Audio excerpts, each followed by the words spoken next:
बहुत पढ़े लिखे थे और समझदार थे। वे पीएचडी थे और उन्होंने अपने 4 साल के अंडर ग्रेजुएट के काम को 2 साल से भी कम समय में कर लिया था।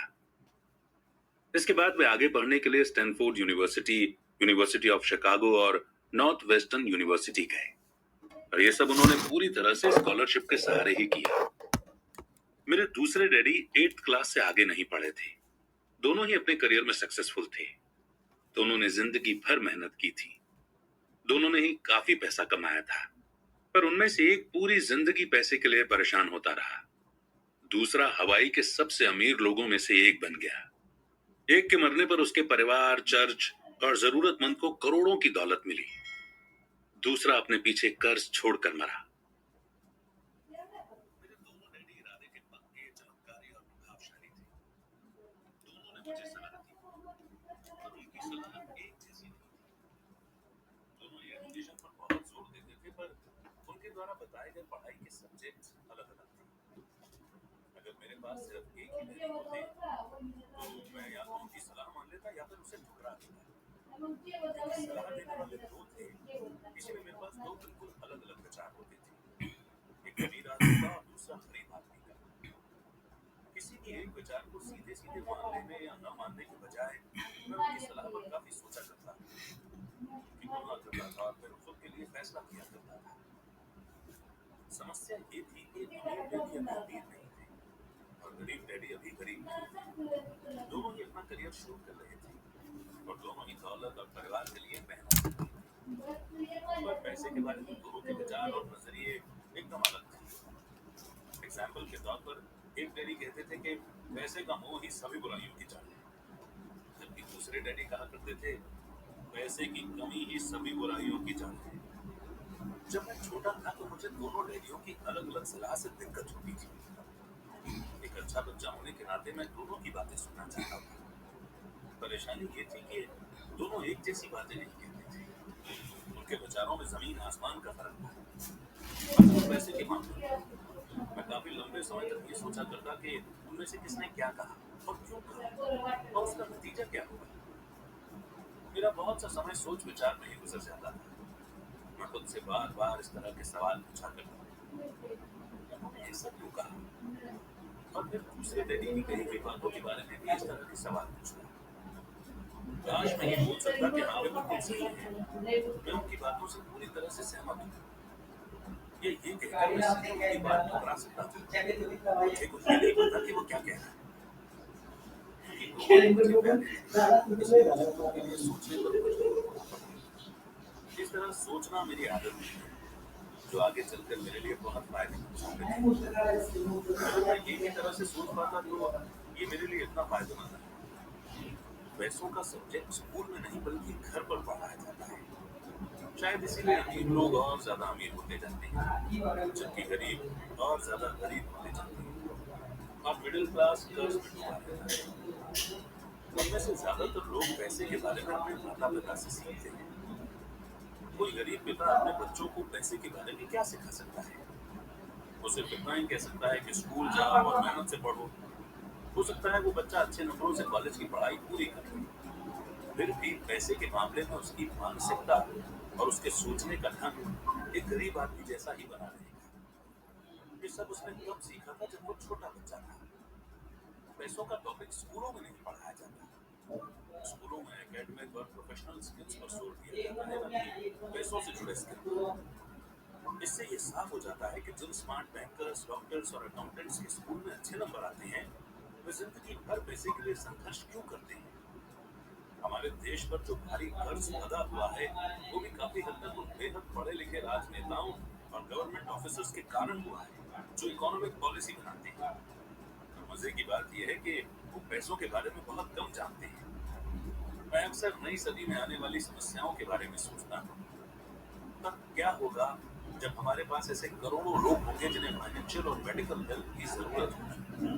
पैसों से जुड़ी मदद के लिए या तो वे अपने परिवारों पर या फिर गवर्नमेंट पर निर्भर होंगे। क्या होगा जब मेडिकेयर और सोशल सिक्योरिटी के पास का पैसा खत्म हो जाएगा? किस तरह कोई देश तरक्की कर पाएगा अगर पैसे के बारे में पढ़ाई की जिम्मेदारी माता पिता के ऊपर छोड़ दी जाए, जिनमें से ज्यादातर गरीब हैं या गरीब? क्योंकि मेरे पास दो प्रभावशाली डैडी थे, इसलिए मैंने दोनों से ही सीखा। मुझे दोनों की सलाह पर सोचना पड़ता था। इस तरह से सोचते सोचते मैंने ये भी जान लिया कि किसी इंसान के विचार उसकी जिंदगी पर कितना जबरदस्त असर डाल सकते हैं।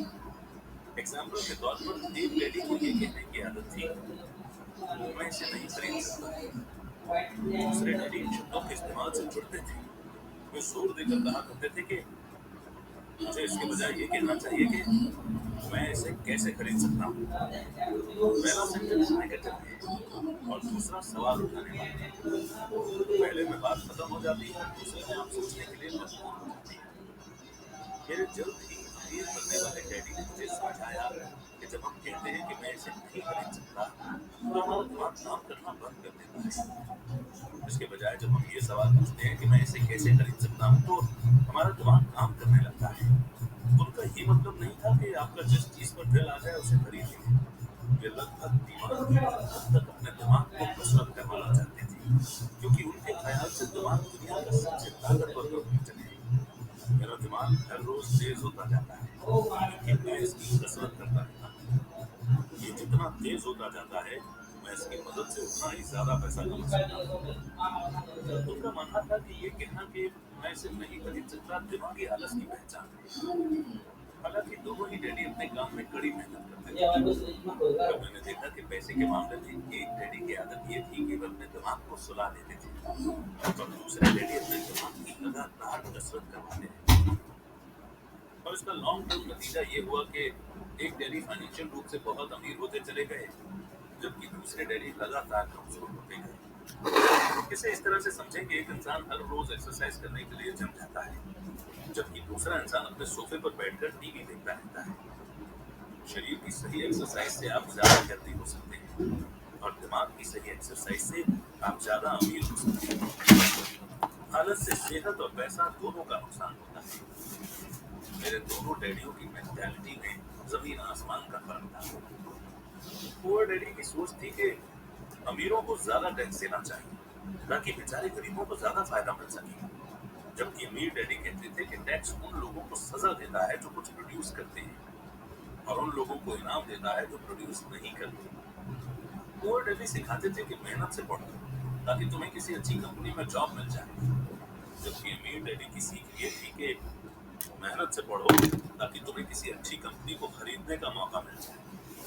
पुअर डैडी कहते थे, मैं इसलिए अमीर नहीं हूँ क्योंकि मुझे तुम बच्चों को पालना पड़ता है। अमीर डैडी कहते थे, मुझे इसलिए अमीर बनना है क्योंकि मुझे तुम बच्चों को अच्छे से पालना है।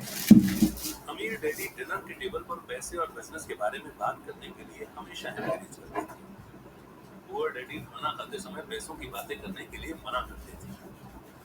पुअर डैडी का कहना था, जहाँ पैसे का सवाल हो सुरक्षित कदम उठाओ, रिस्क मत उठाओ। अमीर डैडी का कहना था, रिस्क का सामना करना सीखो। एक का मानना था, हमारा घर ही हमारा सबसे बड़ा इन्वेस्टमेंट और हमारी सबसे बड़ी प्रॉपर्टी है। दूसरे का मानना था, मेरा घर मेरी जिम्मेदारी है। और अगर आपका घर आपकी नजरों में आपका सबसे बड़ा इन्वेस्टमेंट है, तो आप गलत हैं। दोनों ही डैडी अपने बिल समय पर चुकाते थे, पर उनमें से एक सबसे पहले अपने बिल चुकाते, जबकि दूसरे सबसे आखिर में। एक डैडी का ये मानना था कि कंपनी या गवर्नमेंट को आपका ध्यान रखना चाहिए, पर आपकी जरूरतों को पूरा करना चाहिए। वे हमेशा सैलरी में बढ़ोतरी, रिटायरमेंट प्लान, मेडिकल बेनिफिट, बीमारी की छुट्टी, छुट्टियों के दिन और बाकी फैसिलिटी के बारे में चिंतित रहते थे। वे अपने दो चाचाओं से बहुत प्रभावित थे जो आर्मी में चले गए थे, और 20 साल के एक्टिव जीवन के बाद उन्होंने अपने रिटायरमेंट और जीवन भर के आराम का इंतजाम कर लिया। वे मेडिकल बेनिफिट के विचार को पसंद करते थे, और आर्मी द्वारा अपने रिटायर्ड एम्प्लॉइज को दी जा रही सुविधाओं की भी तारीफ करते थे। उन्हें यूनिवर्सिटी का टेन्योर सिस्टम भी काफी पसंद था। कई बार जॉब से आजीवन मिल रही सुरक्षा और जॉब के फायदे जॉब से ज्यादा इम्पोर्टेंट हो जाते हैं। वे अक्सर ये कहते थे, मैंने गवर्नमेंट के लिए बहुत मेहनत से काम किया है, इसके लिए बदले में मुझे बेनिफिट मिलने चाहिए। दूसरे डैडी पूरी तरह से फाइनेंशियल इंडिपेंडेंस में विश्वास रखते थे। वे कन्वीनियंस मानसिकता के खिलाफ थे।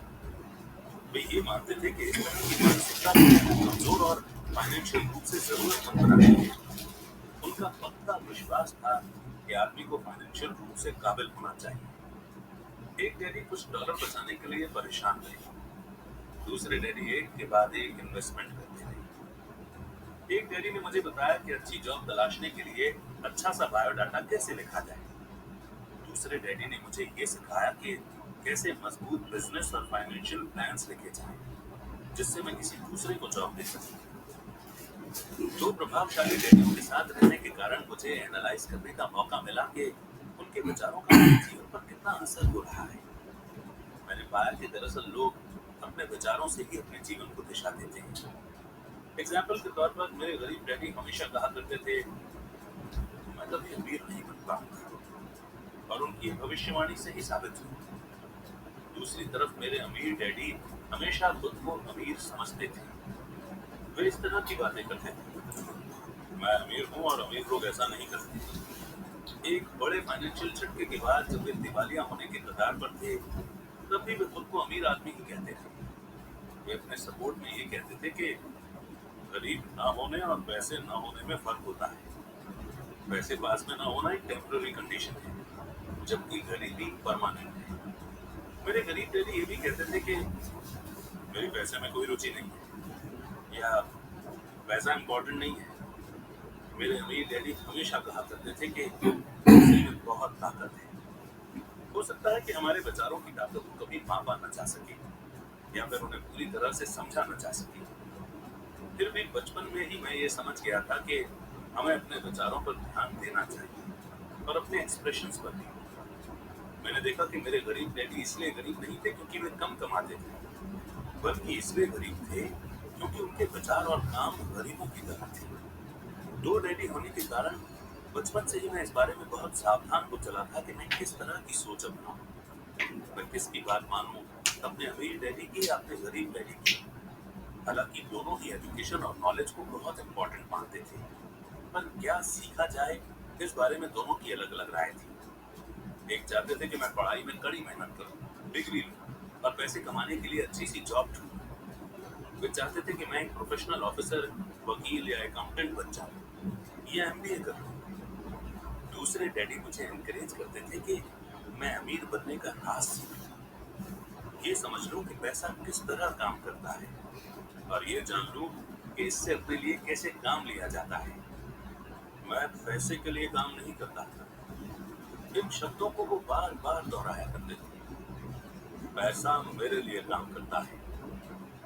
9 साल की उम्र में ही मैंने ये फैसला किया कि पैसे के बारे में मैं अपने अमीर डैडी की बात सुनूं और उनसे सीखूं। ये फैसला करने का मतलब था अपने गरीब डैडी की बातों पर ध्यान न देना। हालांकि उनके पास कॉलेज की बहुत सी डिग्रियां थी जो मेरे अमीर डैडी के पास नहीं थी। एक बार मैंने ये फैसला कर लिया कि मुझे किसकी बात सुननी है, तो उसके बाद मेरी मनी एजुकेशन शुरू हो गई।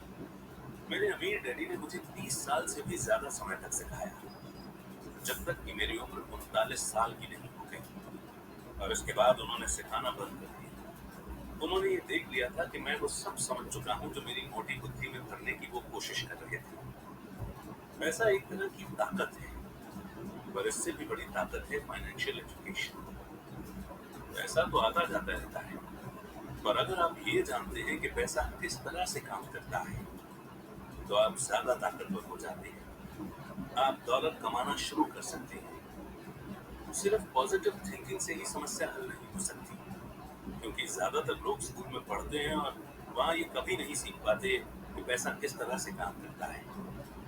इसीलिए वे पैसे के लिए काम करने में अपनी सारी जिंदगी बर्बाद कर देते हैं। मेरी एजुकेशन तब शुरू हुई जब मैं सिर्फ 9 साल का था, और इसी कारण मेरे अमीर डैडी ने मुझे जो लेसन पढ़ाए वे बहुत आसान थे। और सारी बातों को छोड़कर विचार किया जाए तो उन्होंने मुझे 30 सालों तक सिर्फ 6 इंपॉर्टेंट लेसन पढ़ाए। ये बुक उन्हीं 6 लेसन के बारे में है, और इसे भी उतना ही आसान बनाने की कोशिश की गई है जितना कि मेरे अमीर डैडी ने इन्हें मेरे लिए आसान बनाया था। ये लेसन आपके लिए जवाब की तरह नहीं लिखे गए हैं, बल्कि गाइड की तरह लिखे गए हैं। ऐसा गाइड जो ज्यादा अमीर बनने में आपकी और आपके बच्चों की मदद करेगा, चाहे दुनिया कितनी बदलती है। तो लेसन 1 है, अमीर लोग पैसे के लिए काम नहीं करते। लेसन 2, पैसे की समझ क्यों सिखाई जानी चाहिए। लेसन 3,